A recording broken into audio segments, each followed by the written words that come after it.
¿Les quedó todo súper claro? ¿Sí? ¿Alguien? ¿Nadie? A la una. ¿Dónde?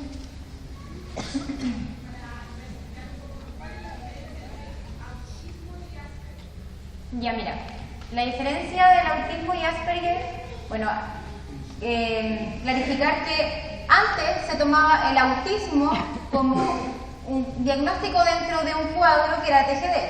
Ahora es trastorno del espectro del autismo, todos esos diagnósticos que estaban dentro del cuadro del TGD. La diferencia es que, ¿cuál es la funcionalidad de la persona en el momento de la evaluación? Si yo tengo una persona que es independiente o que tiene una funcionalidad y puede realizarse las actividades de la vida diaria, como ducharse, vestirse, hacer su cama, puede llegar a aprender a cocinar, puede llegar a obtener un trabajo o entrar a la universidad, tenemos a un trastorno del espectro autismo de alto funcionamiento que sería nivel 1, porque ahora ya no son características como diagnósticas para encuadrar a todas estas personas que padecen este síndrome, sino que ahora tenemos niveles de funcionalidad que los pueden dejar en un cuadro o en el otro.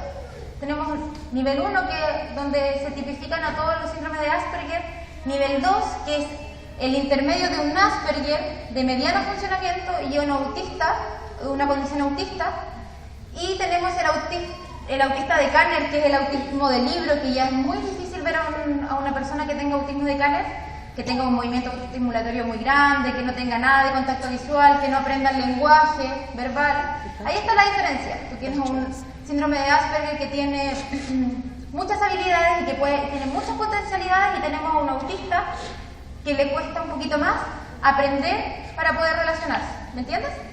¿Sí? ¿Les quedó claro? ¿Otra pregunta?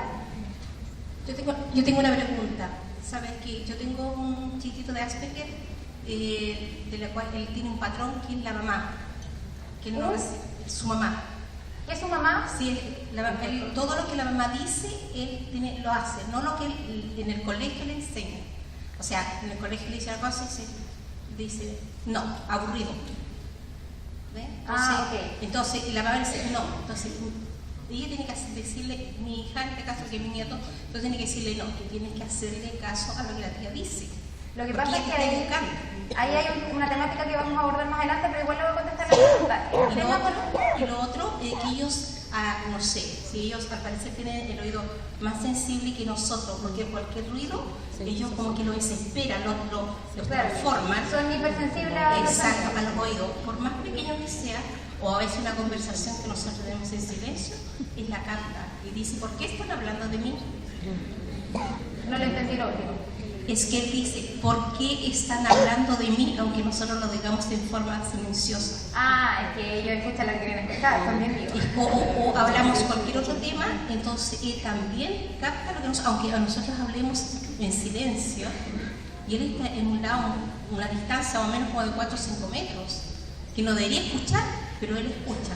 Lo que pasa es que como es hipersensible a los sonidos, y esto tiene que ver con la integración auditiva, él escucha tiene bastante habilidad auditiva, por lo tanto él lo escucha y quizás otras personas que no tienen este diagnóstico también lo pueden poseer.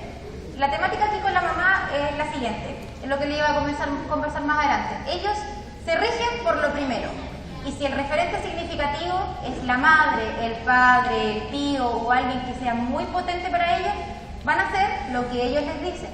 Lo que generalmente pasa en el colegio, que el niño lleva la tarea y la mamá dice, esta profesora que manda todo esto no sabe nada, ella no enseña nada en el colegio. Entonces va el niño al colegio y le dice, tarea para la casa. No, es que mi mamá dice que usted no enseña nada en el colegio, porque usted no sabe nada. Y eso pasa, porque ellos dicen todo lo que piensan. Y si la mamá dice eso, o la del terapeuta, que va a su terapeuta, y el terapeuta manda ejercicios para la casa en un cuadernito, esta semana vamos a trabajar integración visual, tienen que trabajar con esto y estos materiales, la mamá dice, ¡ay, qué fome! O la terapeuta no debería mandar estas cosas para la casa.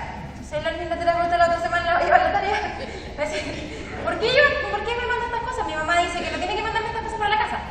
Entonces ahí es donde el referente significativo es la persona que debe guiar. Porque no todos vamos a poder guiar a las personas con síndrome de Asperger, con espectro autista, porque porque no tenemos la misma relevancia para ellos. Esa persona que es relevante es la persona que tiene que encauzar un poco el camino y hacer que esas habilidades que están ahí un poco de desfase se potencien. ¿Me entienden? Y el tema de lo que él escucha, lo que le comentaba, la sordera paradójica, él va a escuchar lo que le interesa. Es decir, él ya sabe los patrones de conducta cuando ustedes hablan de él. Si hablan de forma silenciosa, él sabe que están hablando de él. Y pone más atención porque ya hay un patrón conductual que se repite. Es como, por ejemplo, cuando la gente miente. Nosotros tenemos desarrollamos ciertas actitudes cuando mentimos. Por ejemplo, si le preguntan algo a alguien y él dice, no lo he hecho, y mueve las manos, o se pone así, o se rasca la cara, o se da vuelta, es un patrón que se repite en las personas. Todos tenemos un patrón que en situaciones de alerta o de angustia lo desarrollamos. Y ese niño sabe leer muy bien, su nieto sabe leer muy bien esos patrones. Por eso él sabe que cuando ellos se juntan o se reúnen en la mesa, o se juntan más y hablan más bajito, sabe que están hablando de él. Entonces, esas cosas de repente hay que modificarlas para que él no lo escuche. Quizás caminar por otra parte, o dejarlo solo en la pieza e irse al patio, y ahí él no va a pensar que están hablando de él, por lo tanto no va a seguir esa interacción. ¿Les quedó claro? Sí. ¿Alguien más? Yo tengo una pregunta. Ya.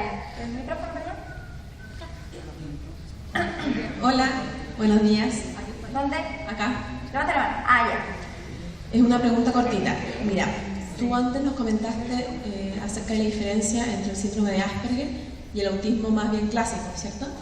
Yo quería saber qué diferencia hay entre el síndrome de Asperger y el autismo de alto funcionamiento.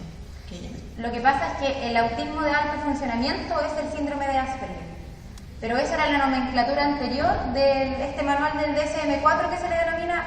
Ahí se diferenciaba a las personas como, claro, el Asperger es un autismo pero más suave, más leve.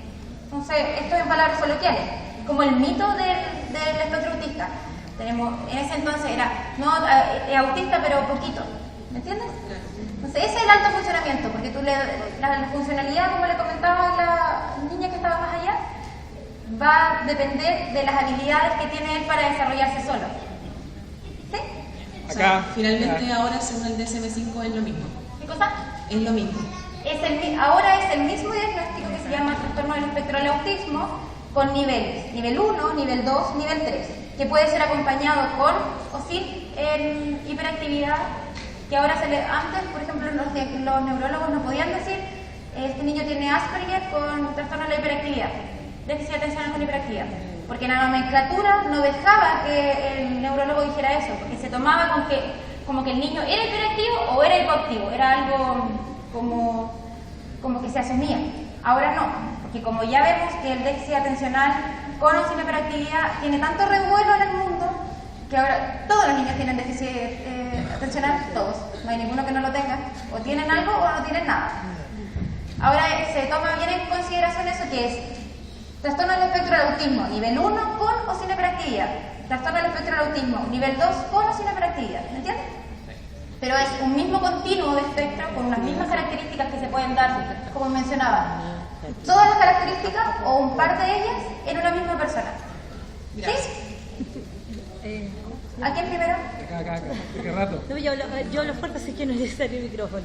Mi nombre es Daniela Podlech, vengo de Purén. ¿Ya? Y tengo una duda sobre el tema de la agenesia del cuerpo calloso, que también lo vinculan con el... ¿Cómo? Agenesia del cuerpo calloso.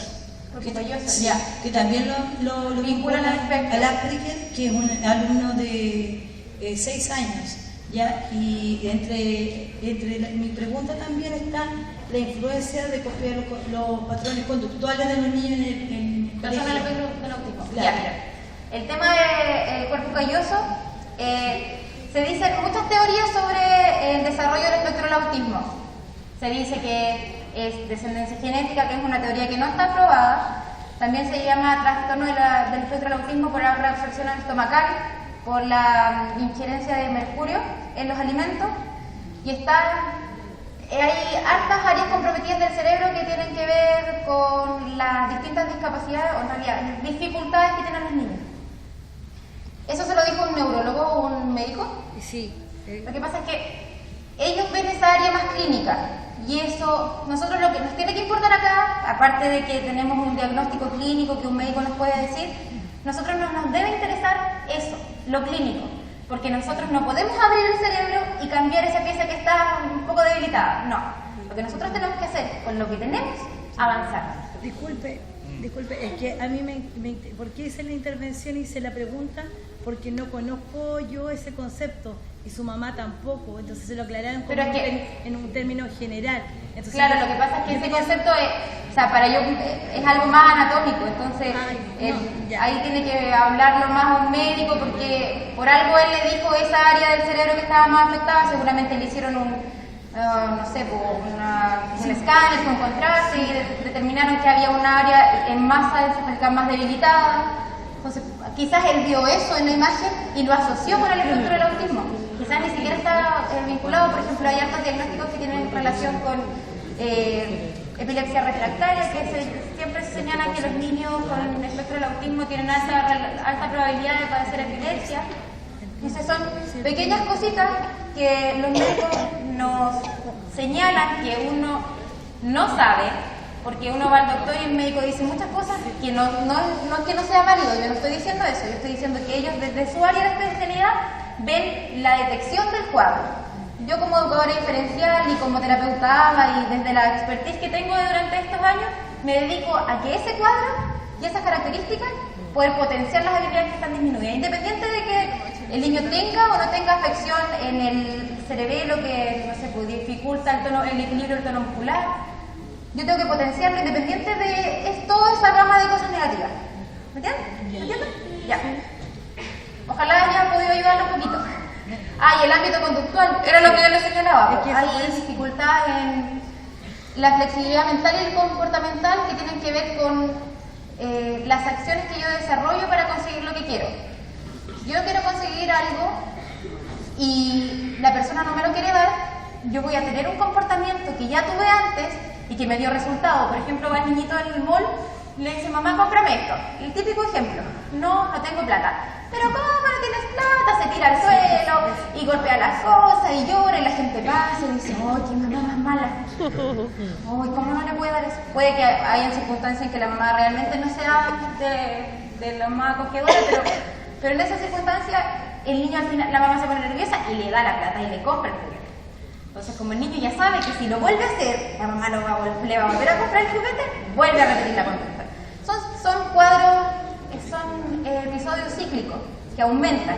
Entonces, si un niño con espectro autista no se trata a nivel conductual, con el trastorno del espectro autista, cualquiera o cualquier diagnóstico permanente no trata a nivel conductual, que tiene que ver con desarrollar habilidades conductuales primero para crecer a nivel cognitivo, no va a avanzar.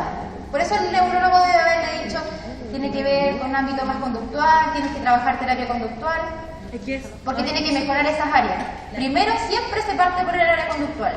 Yo tengo que mejorar mi comportamiento con el entorno para después aprender a crecer cognitivamente, porque habilidades cognitivas uno va a tener siempre y las vas a desarrollar siempre, porque los estímulos hacen que uno crezca. Pero si uno tiene esa limitación del pensamiento conductual, nunca vas a crecer porque no te deja. Te frena y esa limitación crece, como los movimientos estereotipados que les mencionaba. Por ejemplo, hay niños que les gusta golpearse las piernas. Después de ese golpe crece a rascarse las manos y a hacerse heridas. Después a golpear las cosas. Después agarrar un palo o algo y golpear las paredes. Y así sucesivamente esas limitaciones conductuales crecen. ¿Sí? ¿Otra pregunta? Hola, buenos días. Mira, la consulta mía va dirigida más bien a cuando te llegan pacientes con diagnósticos que tú al interactuar con el niño te das cuenta que a lo mejor no son tan exactos. Me interesaría saber qué tipo o qué están utilizando los neurólogos o los psiquiatras infantiles para realizar el diagnóstico. ¿Qué están utilizando? Claro, y si es tan exacto. ¿Cómo puede llegar a la exactitud de un diagnóstico? No, pero igual, sí, pero no importa. Sí, no importa. Lo que pasa es que, mira, no hay un estándar, hay solo en este momento no me acuerdo cuál es el instrumento, pero solo hay un instrumento estandarizado en Chile que lo aplican los psicólogos para determinar los rasgos del espectro. En este instante, los médicos, yo estoy hablando de la experiencia con los médicos de Temuco, porque no conozco a todos los médicos, lo hacen a nivel observacional, a través del juego, porque ellos tienen sus materiales en las consultas y dejan que los niños a través de la exploración vayan desarrollando ciertas actividades, y lo otro que conversan con la anamnesis de la mamá va diciendo ciertas cosas del niño, ellos llenan una pauta y van determinando cuáles son los diagnósticos de los distintos niños. En este instante yo no les puedo asegurar que haya una pauta que todos los médicos utilicen. Sí hay una pauta de indicadores del espectro autista que no está estandarizada, que igual está la pauta de terapia ABA, del análisis del comportamiento aplicado, que con la que yo generalmente trabajo con los niños, que se puede utilizar, pero no está acreditada en Chile, porque los materiales para determinar el diagnóstico todavía no están 100% estandarizados. Eso.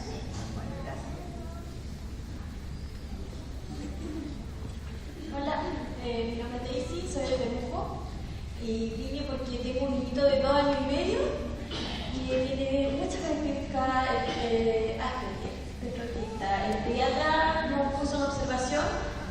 ¿Con qué pediatra se atiende? El doctor Pedro, no me acuerdo. Ya, pero pediatra. Y bueno, todavía estamos esperando una horita con el doctor Tamales. Sí, con él. Ya, con él. Para abril del próximo año. Me gustaría preguntar, porque dicen que ellos son precoces para hablar. Mi hijo tiene 2 años y medio y no habla nada. Claro, es que son lo que te comentaba. Mira, hay hartas cosas. Puede ser que él necesite un poco más de estimulación para el lenguaje verbal. Puede que sus estructuras musculares no estén desarrolladas todavía para poder articular un fonema, porque no dice nada de nada. Muy poco. Cuando yo le pregunto qué quieres, apunta y dice eche, pero por ejemplo, él no entiende, no asocia que mamá soy yo. Todavía no asocia, tiene 2. Tiene 2 años y medio. 2 años y medio. ¿Y tú estás todo el día con ella en la casa? A ver, hace un mes que está yendo al jardín.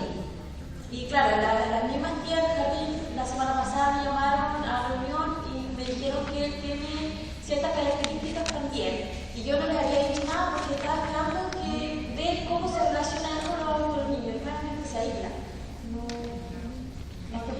Es que es muy pequeño para decir que puede ser Asperger, o puede tener rasgos Lo que TCD. pasa es que Iván tiene una hermana con autismo y un hermano con Asperger. Entonces, o sea, yo misma estaba escuchando que dice que